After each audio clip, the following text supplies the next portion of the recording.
सो यार कुछ भी शुरू करने से पहले मुझे एक बड़ी अनाउंसमेंट करनी है। तो जैसे हम सभी रेसलिंग लवर्स जानते हैं कि WWE साल के अंत में एक ट्रेडिशन को फॉलो किया करती थी जिसका नाम था स्लैमी अवार्ड्स। लास्ट टाइम ये स्लैमी अवार्ड्स हमें कुछ साल पहले दिखाए गए थे, बट WWE अब इस ट्रेडिशन को और ज्यादा फॉलो नहीं करती, लेकिन हम इसे दोबारा से आपके रेसलमैटिक्स चैनल पर इस चीज को रिवाइव करने वाले हैं। दिसंबर के एंड तक आपको स्लैमी अवार्ड्स देखने को मिल जाएंगे इसी चैनल पर अपनी देसी स्टाइल में, एंड हम अपने तरीके से सारे ही फेवरेट स्टार को अवार्ड्स देंगे उनकी परफॉर्मेंस के हिसाब से, जैसे भी हमको और आपको मिलकर ठीक लगेगा। इसलिए जल्दी से चैनल को अभी लाइक एंड सब्सक्राइब कर दो ताकि ये एपिक इवेंट आप पे मिस ना हो पाए। एंड हम बहुत कुछ अभी आगे करने वाले, मैं तो बहुत ज्यादा एक्साइटेड हूँ। उम्मीद है आप भी एक्साइटेड होंगे, लेकिन फ्लो को कंटिन्यू रखते हुए आप देख रहे हैं रेसलमैटिक्स एंड सब्सक्राइब करना तो बनता है। सो हमारे डेडमैन दी अंडरटेकर ने अपने YouTube channel 6 feet under with Mark Calaway पर अपनी फेवरेट टैग टीम को रिवील कर दिया। उनके मुताबिक इनसे बेस्ट टैग टीम WWE के इतिहास में ना कभी आई है और ना आगे कभी आएगी, जो टैग टीम का माउंट रशमोर बनने के एकदम काबिल है। जहां पर नंबर 4 पर उन्होंने रखा आर्न एंडरसन एंड टेली ब्लैंचेट की टीम को, फिर नंबर 3 पर मिडनाइट एक्सप्रेस है, वैसे ही नंबर 2 पर the rock and roll express को रखा उन्होंने, एंड देन नंबर 1 पर उन्होंने लीजन ऑफ डूम या फिर रोड वॉरियर्स को रखा। देखो अगर कोई और इंसान ये कहता ना तो हम इस पे लाखों सवाल उठाने लगते कि यार ऐसा नहीं है और वैसा नहीं है, बट दी अंडरटेकर ने ऐसा कुछ कहा है तो यार मानना तो अब हमारी मजबूरी बन चुका है, क्योंकि उनकी जो बात है ना और वो जो कहते हैं वो सच में मैटर करता है। उन्होंने कुछ कहा है तो इस बात में जरूर कहीं ना कहीं सच्चाई होगी, ऐसा तो हमको मानना ही पड़ेगा।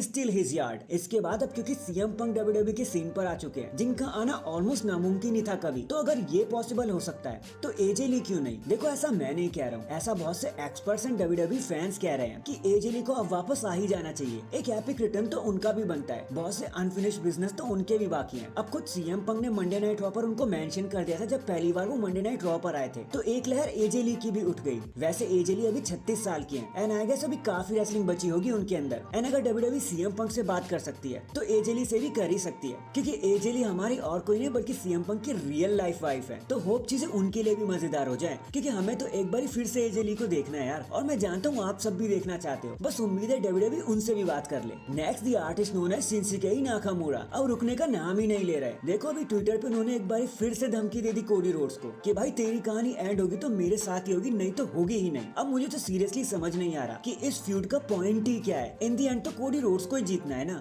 WWE इसे एंड करने के लिए कोई लॉजिक तरीका ढूंढ ले तो ठीक रहेगा, जरा सी चीजें स्पाइस अप करने के लिए, वरना तो ये एकदम पॉइंटलेस फ्यूड है, बस कोडी रोड्स को फंसाने वाली बात है और कुछ नहीं। इन दी एंड अगर इस स्मैकडाउन के लिए अगर आप हाइप नहीं हो रहे ना, किस चीज के लिए हो पाओगे फिर, क्योंकि यहाँ पर चीजें जरा से ज्यादा होने वाली है। सबसे पहले तो US टाइटल टूर्नामेंट होने वाला है जहाँ कार्मेलो फेस करेंगे ग्रेसन वॉलर को एक सिंगल्स मैच में। उसी के साथ केविन ओवेंस फेस करेंगे the A-Town down boy Austin Theory को। Randy Orton will strike once again at SmackDown and the tribal chief is on his way to settle down the scores. Hope Randy Orton के साथ उनका face of भी हो जाए, बस फिर क्या है, हमारा तो साल ही कंप्लीट हो जाएगा। So that is it guys. देखो आज के लिए तो बस इतना ही। आपको क्या लगता है, रेंडी ऑर्टन रोमन रेंज को इस 15 तारीख को ही भिड़ जाना चाहिए? कमेंट करके जरूर बताना। एंड चैनल पर नया है तो चैनल को जल्दी से लाइक एंड सब्सक्राइब कर दो। बाकी मैं मिलता हूँ आपसे किसी और अपडेट के साथ, तब तक के लिए अपना ख्याल रखें और खुश रहें।